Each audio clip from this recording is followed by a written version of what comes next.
नमस्कार, मैं हूं मर्जीना और अभी हम हैं दिल्ली के उत्तर पूर्वी क्षेत्र में। राष्ट्रीय समाज पार्टी के महासचिव जी हमारे साथ हैं, इनसे हम कुछ सवाल पूछेंगे।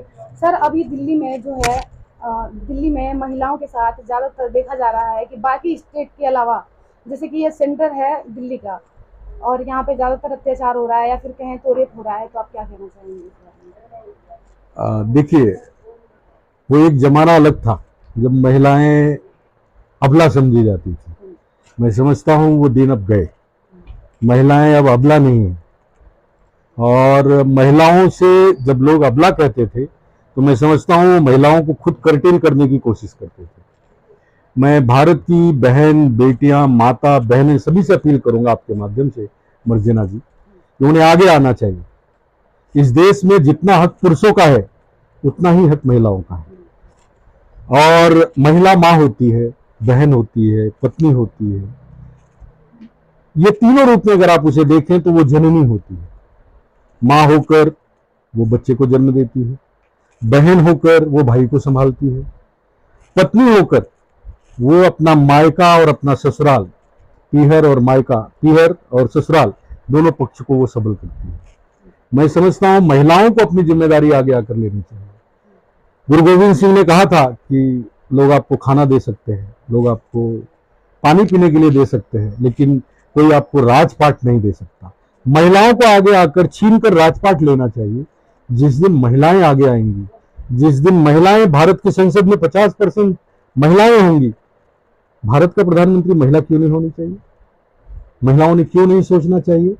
महिलाएं, आज आप देखिए, एक्चुअली मैं ये मानता हूं कि महिलाओं का भी उतना ही दोष है। भारत की जो सनातन संस्कृति है वो मात्र सत्तात्मक है, पितृ सत्तात्मक नहीं है। उसको पितृ सत्तात्मक मध्यकाल में बनाया गया है। तो मैं अपनी माता, बहनें, आपसे मैं अपील करूंगा, आप रिपोर्टर क्यों, आप एडिटर क्यों नहीं बनना चाहती? आप एडिटर बनिए। इस धूप में मैं देख रहा था, सुबह से आप सड़कों पर दौड़ रही थी, रैली को कवर कर रही थी, मेहनत आप कर रही थी, लेकिन इसका जो क्रेडिट है वो कौन लेगा? एडिटर। तो आप रिपोर्टर क्यों, आप एडिटर क्यों नहीं बनना चाहिए? जानकर साहब, महादेव जो हमारे नेता है, राष्ट्रनायक महादेव जी जानकर, उनकी लड़ाई इस बात की है कि रिपोर्टर ने रिपोर्टर नहीं रहना चाहिए, उसने एडिटर बनना चाहिए। भले वो छोटा होगा, यूट्यूब चैनल होगा, मेरा होगा। आपने कहा मर्जिना, वॉइस ऑफ मर्जिना जो आपका चैनल है, मैं समझता हूं इसको आप बड़ा करिए, और ये सभी महिलाओं ने करना चाहिए। जानकर साहब की पार्टी छोटी थी, एक जमाने में वो 17-18 लोग थे। आज फक्र है कि उनके 4 विधायक हैं, 2 मंत्री हुए। आज गुजरात जैसे राज्य में 28 कारपोरेटर हैं, आसाम में जिला परिषद सदस्य है, कर्नाटक में है, उत्तर प्रदेश में इस पार्टी को मान्यता मिली। क्यों मिली? उसका कारण यह है कि लोग महल में जाने के लिए बहुत ज्यादा उतावले हैं, कोई अपनी झोपड़ी बनाना नहीं चाहता। जब आप अपनी झोपड़ी बनाएंगी तो कल वो महल होगा। महिलाओं को आगे आना चाहिए, क्योंकि मैं पुरुष हूं, लेकिन मैं ऐसा मानता हूं कि मेरी परिस्थितियां ऐसी हैं कि कभी कभी मैं निर्णय लालचवश लेता हूं, पुरुष होकर। कभी कभी मैं निर्णय लेते समय ये देखता हूं कि मुझे नफा नुकसान क्या होगा, लेकिन जब एक माँ, एक बहन, एक मर्जिना जब आएगी तो मर्जिना कभी अपना लाभ नहीं देखती। वो देखती है कि मेरे बच्चे का क्या हित है, मेरे पति का क्या हित है, या मेरे पिता का क्या हित है। वो अपने लिए नहीं सोचती, उसकी सोच में ही परोपकार है। इसलिए महिलाओं को आगे आना चाहिए, और महिलाएं कहीं पीछे नहीं है।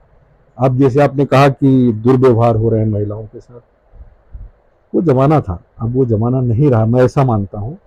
और जहां दुर्व्यवहार हो रहा है, मैं समझता हूं महिलाओं को, हमारे भगत जी का चुनाव चिन्ह है सीटी, विशल। महिलाओं को विशल ब्लोअर होना चाहिए।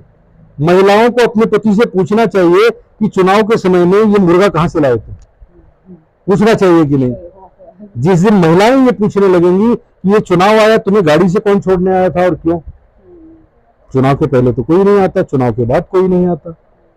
मैं समझता हूं महिलाओं को इन चीजों पर ध्यान देना चाहिए। महिलाएं ये कहती हैं कि बच्चा बिगड़ गया, बच्चे को बिगाड़ता कौन है? चुनाव के समय उस बच्चे को मुफ्त में नेता नगरी के लोग बियर पिलाते हैं, मुफ्त में। वो आपके रिश्तेदार ही होते हैं। बेटे को गाड़ी में बिठाएंगे, माँ भी खुश होती है कि इसी में जा रहा है बेटा। अगर वो बेटे को वहीं रोक दे, वो रोकने का काम अगर करे, अपने पति से वो पूछे कि तुम अभी दारू पी के कहां से आए, किसने पिलाई तुम्हें, कल से नहीं जाओगे। तो वो सच्चे व्यक्ति को वोट करेगा। तो महिलाएं अभी ईमानदार हैं, महिलाओं को आगे आना चाहिए, अपनी नैतिकता अपनी ईमानदारी इस चुनाव में सिद्ध करना चाहिए और महिलाओं को हर सीट पर खड़े होकर चुनाव लड़ना चाहिए। मैं इस मत का व्यक्ति हूँ। सर जैसे कि गांव में अभी भी जो महिलाएं हैं, जो लड़कियां हैं, उनके साथ ऐसा होता है कि वो अगर 8वीं क्लास 10वीं क्लास पढ़ लेती हैं तो वही माना जाता है कि बहुत ज्यादा पढ़ लिया, उसके बाद से पढ़ाई रोक दी जाती है, कहीं ना कहीं शादी विवाह कर दी जाती है। लेकिन जरूरी ये है कि अगर देश को हमें आगे बढ़ाना है, समाज को आगे बढ़ाना है, तो शिक्षा ज्यादा जरूरी है। लेकिन वो लड़कियां शिक्षा से वंचित हो जाती हैं। तो जो जो समाज दर्शक हैं वो कहीं ना कहीं गाँव से ज्यादातर हैं, वो लोग देखेंगे तो उनको क्या कहना चाहेंगे आप कि बेटियों को पढ़ाना है, आगे बढ़ाना है? मर्जना जी, मैं आपसे गुजारिश करूंगा, अगर आपके दर्शक गांव के हैं तो मैं आप सबसे भी गुजारिश करूंगा। जनरली भारत के गांव में क्या होता है, एक बेटा और एक बेटी अगर किसी को हो, वो स्कूल जब जाते हैं, स्कूल से आते हैं, तो बेटे को तो माँ और पिताजी मोबाइल दे देते हैं, ये स्कूल से आया है बेटा, थका हुआ है, और बेटी से कहते हैं कि गाय का गोबर साफ कर दे, गाय को चारा डाल दे, खेत से जाके चारा काट के ले आ, ले आने के बाद तो रोटी भी बना क्योंकि मेरी कमर दर्द कर रही है। ये वास्तविकता हकीकत है।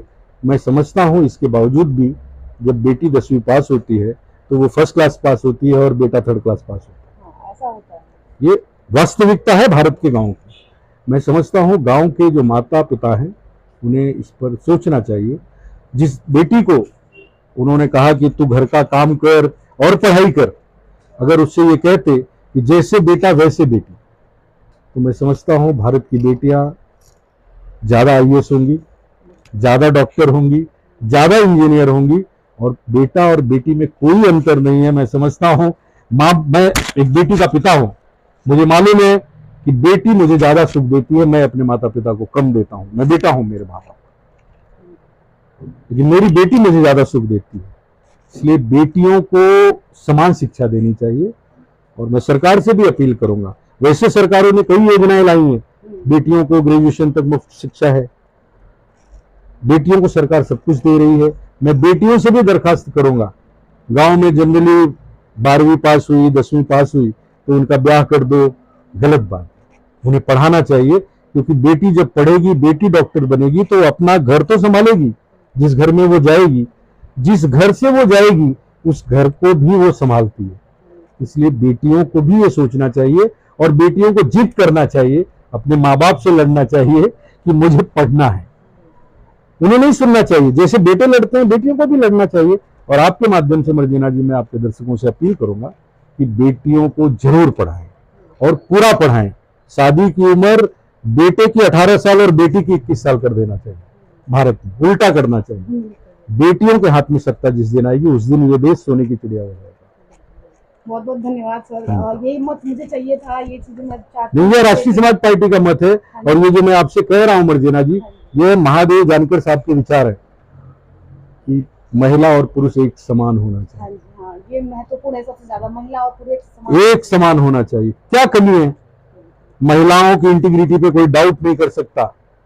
महिलाएं इस देश की, भारत की सनातन संस्कृति की महिलाएं, मैं समझता हूं जब पीछे एक बार कांग्रेस 2013-12 के आसपास बहुत ज्यादा इकोनॉमिकल क्राइसिस आया था इस देश में, तब भारत को बचा के रखने में अगर किसी ने योगदान दिया था तो वो भारत की महिलाएं थी। क्योंकि भारत की हर महिला के पास उसके नाक, जो नथ होती है ना नाक की, वो कम से कम 5 ग्राम सोने की होती है। उसकी पैजनी जो चांदी की होती है वो लगभग 100 ग्राम की चांदी होती है। ये 2 गहने तो भारत की हर महिलाओं के पास है। इकोनॉमी रिसेशन भारत में इसलिए नहीं आया था कि भारत की हर महिला के पास अपना स्वयं का आभूषण था, वो 40,000 की मालकिन थी। इसलिए भारत की महिलाओं ने जब पूरी दुनिया, विश्व जब इकोनॉमिक रिसेशन में परेशान था, तब भारत को कोई इफेक्ट नहीं हुआ। उसका कारण मैं समझता हूं भारत की महिलाएं थी, उन्होंने पैसे बचा कर रखे थे। वो चोरी नहीं है, वो बचत है, वो माता की बचत है, वो पत्नी की बचत है। उस बचत के कारण भारत बचा था। मैं समझता हूं उसका मूल कारण वो था, भारत के लोगों ने, जो बड़े लोगों ने हैं उन्होंने उस पर ध्यान नहीं दिया। महिलाओं के हाथ में भारत की राज सत्ता होनी चाहिए, नहीं तो 50% तो होनी चाहिए। तो यह देश फिर चंद्रगुप्त मौर्य, महान चंद्रगुप्त मौर्य का सोने की चिड़िया वाला भारत हो जाएगा। आपका विचारधारा बहुत ही अच्छा है। Thank you Marjina ji, thank you.